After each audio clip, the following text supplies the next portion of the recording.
Sa pagsasagawa ng aking linggawang gawaing apostoliko, umaasa ba ako sa sarili kong talino at kakayahan bilang tao? O hinayaan kong mawala ang aking sarili upang ang mapagpakumbaba at batang espiritu ni Inang Maria ang magsalita sa pamamagitan ko? Sa Ebanghelyo ngayon, nagpapayag si Jesus ng panalangin ng dalisay na pasasalamat. Pinupuri kita, Ama, Panginoon ng langit at lupa, sapagkat bagaman ito, tinago mo ang mga bagay nito sa mga marunong at patatalino, inahayag mo naman ang mga ito sa mga may pusong parang bata. Tumukoy ang pahayag na ito sa pinakapuso ng ating bokasyon bilang mga leonaryo.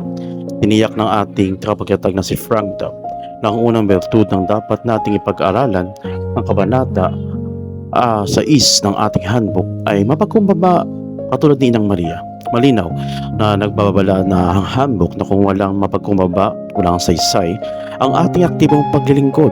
Ito ang lupa kung saan dapat bumaon ng malalim ang ating mga ugat.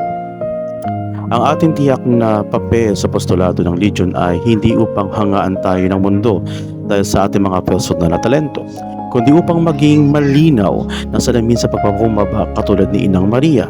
Ang isang tunay na lehyonaryo ay nagpaparaya upang ang ina ng Diyos ang kumilos kapag lumalapit tayo sa mga kaluluwa na may mahinahon, hindi mapangusga at parang batang espiritu.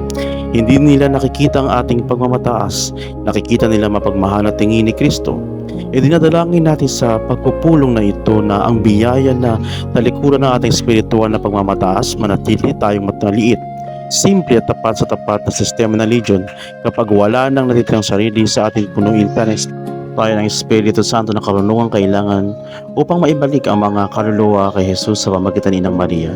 Binabatigan natin sa mapagpalang linggo sa inaharap aking mga kapwa lehyonaryo na may pagpalain ka ng Diyos at ang iyong pamilya at ang mga lahat ng lehyonaryo nagsisilbi mula sa kay Inang Maria, Ave Maria.